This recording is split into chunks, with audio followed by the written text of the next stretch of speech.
ఈరోజు ఇంత సీరియస్ ఈ యొక్క ధర్నా చేస్తున్నామంటే టైంపాస్ కోసం కాదు, ఎంటర్టైన్మెంట్ కోసం కాదు, ఎంజాయ్మెంట్ కోసం కాదు. ఈ దీక్ష ఈ ధర్నా ఎందుకు అంటే రాష్ట్రంలో ఉన్నటువంటి దాదాపు 25 లక్షల మంది గోస వినిపించడానికి ఈ ధర్నా చేస్తున్నాం. మన గోస అన్న సరేనా, మన గోస ముఖ్యమంత్రి గోడలకు వినపడాలని ధర్నా చేస్తున్నాం. ఇలా మన గలాన్ని, మన వాణిని, మన బాణిని, మన విశ్వకర్మలు, విశ్వబ్రాహ్మణుల బాణిని ఇలా విశ్వకర్మ టీవీ ఛానల్ ద్వారా వినిపిస్తున్నటువంటి కొండోజు నరసింహాచారి గారు ఈరోజు ప్రభుత్వం మీద ఒత్తిడి పెంచడానికి, ప్రభుత్వం దిగి రావడానికి ఇంత పెద్ద దీక్ష చేస్తున్నందుకు ఒక్కసారి గట్టిగా మీ చప్పట్ల ద్వారా అభినందనలు తెలియజేద్దాం. అదేవిధంగా మొత్తం యావత్తు బీసీ జాతిని ఏకం చేస్తూ బీసీ ఒక్క నేను పుట్టిన విశ్వబ్రాహ్మణ కులమే కాదు, మొత్తం ఈ బీసీ జాతిని జాగృతం చేస్తా అని చెప్పి ఇలా బీసీ జాతిని ముందుకు నడిపిస్తున్నటువంటి అన్న బీసీ కుల సంఘాల జేఏసీ చైర్మన్ కుందారం గణేశారణ గారికి మరొకసారి గట్టిగా చెప్పడం ద్వారా అభినందనలు తెలియజేస్తున్నాం. వేదిక మీద ఉన్న దీక్షలో ఉన్నటువంటి పెద్దలందరూ, మహిళా సోదరిమణులు, ఇక్కడ వచ్చినటువంటి నా విశ్వకర్మ విశ్వబ్రాహ్మణ సోదరులందరికీ పేరు పేరు నా ఉద్యమ వందనాలు. సోదరులారా, వాళ్ళేమో ఏసీలో అసెంబ్లీలో కూర్చుంటున్నారు, మననేమో ఎండకు రోడ్ల మీద కూర్చోబెడుతున్నారు. ఈ కారణం ఏంది? ఈ దీక్షకు నేను పోవాలని మా గణేశారన్న నరసింహాచారన్న ఫోన్ చేస్తే మన కులం నుంచి పొద్దుగాల ఆయన ఫోన్ చేసి, అన్న నువ్వు పోద్దు, నువ్వు పోతే 50% మంది బీసీలు మా కులానికి మద్దతు ఇచ్చినట్టే అన్నాడు. అంటే ఎందుకు పోవద్దు అంటే ప్రభుత్వంతో మేము మాట్లాడుతున్నామన్నా, మనం దీక్షలు ధర్నాలంటే ప్రభుత్వంలో వ్యతిరేకత వస్తుంది అన్నాడు. నేను ఈ సందర్భంగా మన సోదరుడికి ఒక జ్ఞానోదయం కలిగేటట్టు ఒక విజ్ఞప్తి చేస్తున్నా. ఒక ఊరు ఉంటుంది, ఆ ఊళ్ళో పెద్ద కోడెనాగు ఉంటుంది, పెద్ద తాస్పాం. ఆ తాస్పాం మర్రి చెట్టు కింద ఉంటుంది. ఆ మర్రి చెట్టు కాడికి ఎవడు పోయినా కాటేస్తుంటుంది, ఎవడు పోయినా కాటేసి చంపేస్తుంది. అందరు ఊరోళ్ళలో పరిశాలలో పడతారు, ఏందిరా ఈ ఊళ్ళో కోడెనాగు పాడుగాను. ఎవడు పోయినా, ఎందుకంటే ఆ మర్రి చెట్టు కాడగానే పక్కూరు పోవాలి, అప్పుడు బస్సులు లేవు, నడుచుకుంటూ పోవాలి. ఎవడు పోయినా కాటేస్తుంది కాబట్టి ఎవడు పోతాడు, భయపడి లాగులు తడుపుకొని ఊళ్ళో ఉండరు. అప్పుడు ఒక మునీశ్వరుడు ఒక ఊరికెళ్ళి వచ్చి ఆ ఊరి విధంగా పోతుంటే ఊరోళ్ళందరూ పరిశారై చెట్టు కింద కూర్చుంటారు. ఏంది ఇట్లా పరిశారై చెట్టు కింద కూర్చుంటారంటే, అయ్యా మునీశ్వర మహారాజు మంచిగా వచ్చిన దండం పెడతా, ఈ ఊళ్ళో అంత మంచిగానే ఉన్నాను కానీ ఊరవతల మర్రి చెట్టు ఉంది, ఆ మర్రి చెట్టు కాడ కోడెనాగు ఉంది, ఎవరు చూసి కరుస్తుంది, మేము ఆ కోడెనాగును చూసి మేము ఇలా బతకలేకపోతున్నాం అంటే, అప్పుడు ఆ మునీశ్వరుడు చెప్తాడు, ఆ కోడెనాగు సంగతి నాకు వదిలేయండి, రేపటి నుంచి మీరు యథావిధిగా ఈ బాట పెట్టి పోవచ్చు, ఆ కోడెనాగు సంగతి నేను చూసుకుంటా అని చెప్పి ఆ మునీశ్వరుడు ఆ గ్రామస్తులకు హామీ ఇచ్చి ఆ తువ్వ పెట్టి పోతుంటాడు. పోతున్నాగానే కోడెనాగు మళ్ళా మునీశ్వరుడు మీదకి పడగ విప్పుతుంది.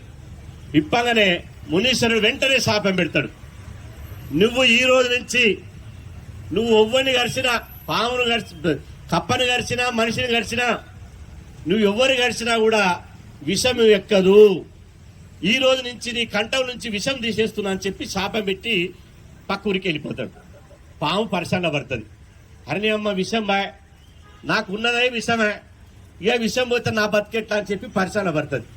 ఇక ఊళ్ళో పోరగాళ్ళు, అరే ఈ మునీశ్వరుడు వచ్చిండు, నేను ఆ పాము సంగతి చూస్తానని ఏమైనా చూసిండా లేదా అని చెప్పి మంచిగా ఈ మునీశ్వరుడు పోయిన తెల్లారి ఆ మర్రి చెట్టు కడిగిపోతారు. ఎప్పుడు అంత ముందు ఒక రోజు ముందు పోయినటువంటి మర్రి చెట్టు కాడికి పోతే బుసలు కొట్టి కరిచినటువంటి పాము ఈ పోరగాలు వాగని చిన్న వెనకాల జారుకుంటుంది. అమ్మ ఇది వెనకాల జారుకుంటుంది అని చెప్పి పోరగాళ్ళు ఇంకా దగ్గరికి పోతారు ఊరోళ్ళు. ఇంకా వెనక జారుతుంది, ఇంకా దగ్గరికి పోతుంది, ఇంకా వెనక జారుతుంటది. లాస్ట్కి ఉరుకుడు చూపుతుంది పాము. ఉరుకుడు చూపంగానే అమ్మ ఈ పాము అదిరిందిరా, ఇక బెదిరింది, దీన్ని పని చేద్దామని చెప్పి ఏం చేస్తారు, ఇంత రాళ్ళు తీసుకొని దాని మీద కొడతారు. కొడతా ఉంటే ఉరుకుతుంటది, కొడతా ఉంటే ఉరుకుతుంటది, జేరుగొడ్డు ఉరికినట్టు. ఇక రాళ్ళ తీసుకొని రప్పలు తీసుకొని కొట్టుకుంటా లాస్ట్ ఇంకో పరాడు, హే దీని పని అయిపోయింది, ఇక దీని పని అయిపోయిందని చెప్పి లాస్ట్కు తోక పట్టుకుంటాడు. తోక పట్టుకొని దాని బండకు కొట్టి, నేలకు కొట్టి, రాళ్ళు తీసుకొని కొట్టి చచ్చిపోయిందని చెప్పి ఆ ఊరోళ్ళంతా మళ్ళీ ఊళ్ళకి పోతారు. ఇక ఆ బాట పండు పోయిన మునీశ్వరుడు పక్క ఊరికి పోయి సాయం సంధ్య వేళ మళ్ళా రివర్స్ అయ్యి ఆ బాట పంట వస్తుంటే ఆ మర్రి చెట్టు ఓ 500 గజాల దూరాన మూలుగురిన పడతాయి. అమ్మ అయ్యా అమ్మ అని మూలుగుతుంటది. ఏమిరా ఇక్కడేమో మూలుగుతుంది, ఏదో చచ్చిపోయే దశలు ఉందని చెప్తాను కదా పాము.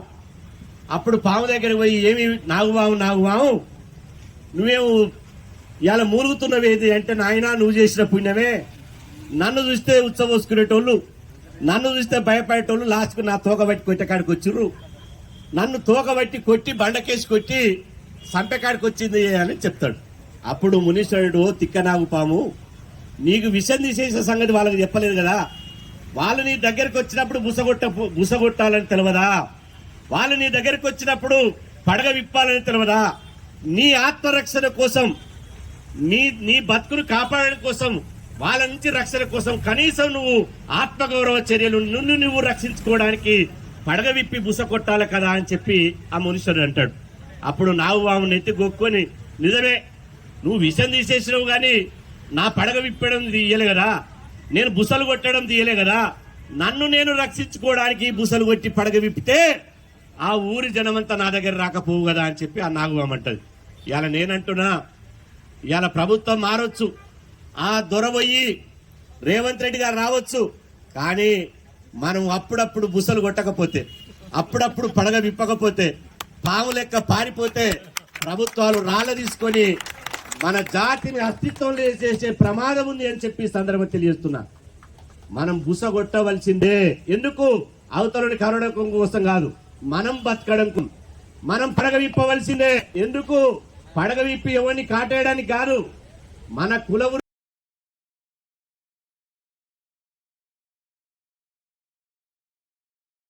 వినతి పత్రాలు ఇచ్చుకొని దేహీ భిక్షాందే అడక్కండి. హక్కులు అడుక్కుంటే రావు, హక్కులు పిడికిని బిగించి పోరాడితేనే వస్తాయని చెప్పి అంబేద్కర్ గారు చెప్పారు. హక్కులు మనం అందుకనే దేహి అంటే, మీరు చూడండి గుడికాడ ఏమంటాడు, అయ్యా ఇంత చిల్లరుంటాయండి అయ్యా, అయ్యా దేహి అంటాడు.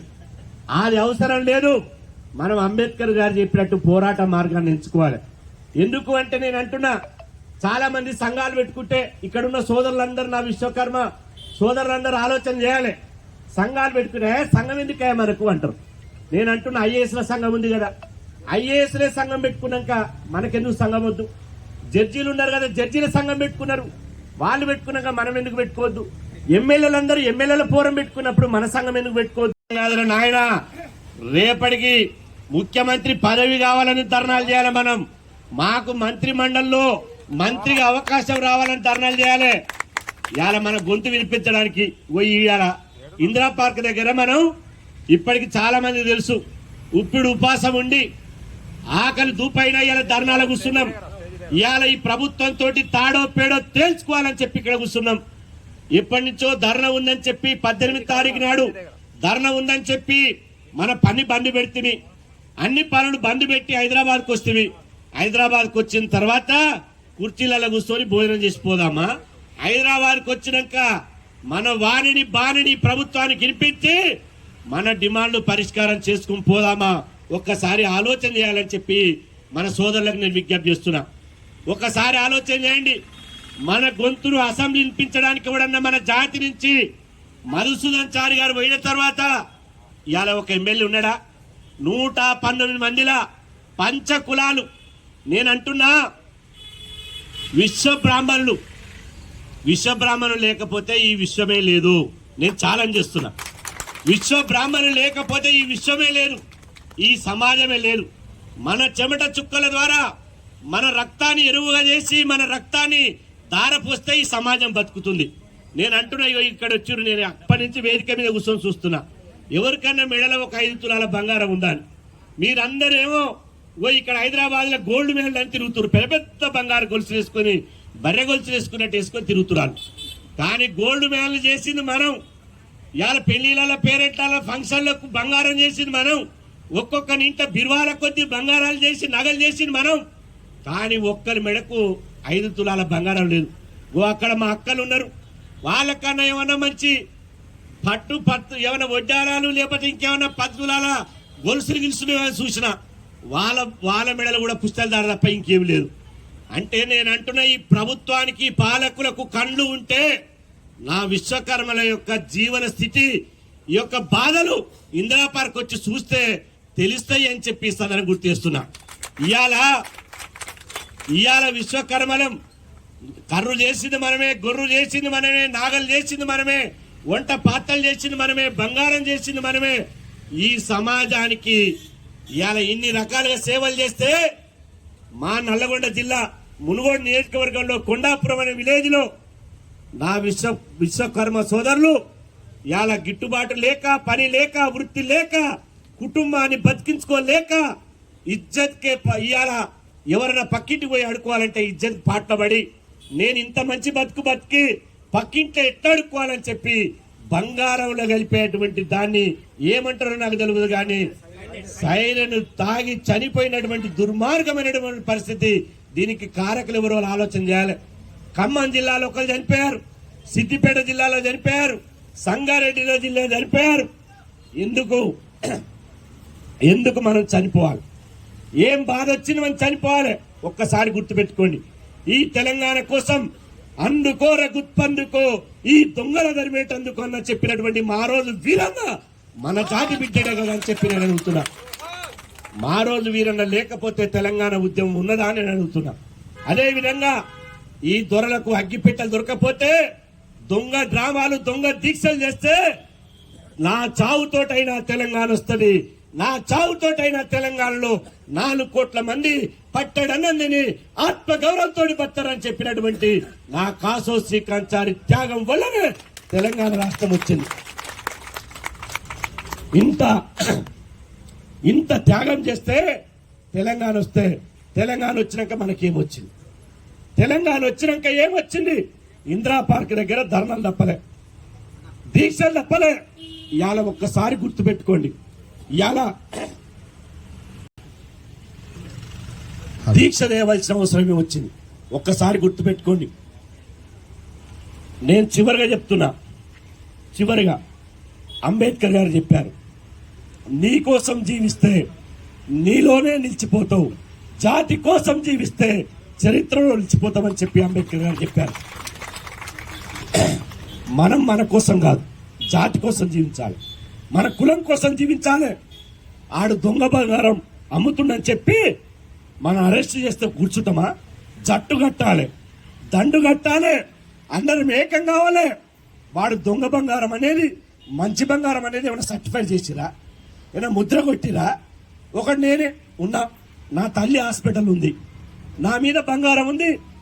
గోల్డ్ షాప్ కాడికి వస్తే, దుకాణానికి వస్తే, అయ్యా నా తల్లి హాస్పిటల్ ఉన్నది, ఈ బంగారం తీసుకో అంటే తీసుకోమా? ఈ బంగారం తీసుకో, నా తల్లిని బతికానంటే తీసుకోమా? దొంగ బంగారం పేరు మీద మన మీద దాడులు చేస్తే దాన్ని తిప్పి కొట్టాలి. మనమందరం ఐక్యంగా పోరాటం చేయాలని చెప్పి సమయం గుర్తు చేస్తున్నా. ఈరోజు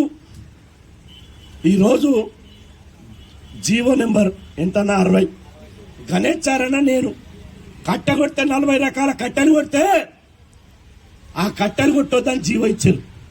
నేను గణేశారన్న పోయి జోగు రామన్న దగ్గర కూర్చొని కట్టెలు కొట్టే హక్కు మాకున్నది, కర్రు చేసేది మనం, ఇంటి కిటికీలు చేసేది మనం, తలుపులు చేసేది మనం, కడప చేసేది మనం, దీని మీద రిస్ట్రిక్షన్ వద్దు అని చెప్పి ఇలా జీవోని ఎత్తివేపించాం. కాబట్టి మీకు అండగా యావత్తు బీసీ సమాజం ఉన్నది.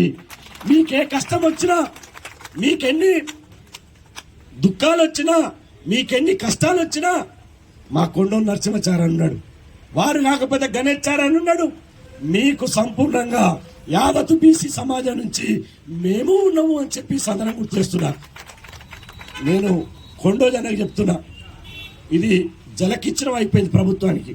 దయచేసి ఆమరణ నిర్దీక్షను కాకుండా నిరాదీక్ష పెట్టు, అన్ని జిల్లాల్లో నిరాదీక్షలు పెట్టు, మండలాల్లో దీక్షలు పెట్టు. 24, 25 తారీఖు నుంచి అసెంబ్లీ నడుస్తుంది మన రాష్ట్రంలో. అసెంబ్లీ నడిచేటప్పుడు చెలో హైదరాబాద్ పెట్టు, ఇంటికొకరిని కదులుదాం, హైదరాబాద్ దిగ్బంధం చేద్దాం. అప్పుడు ప్రభుత్వం ఎట్లా దిగిరా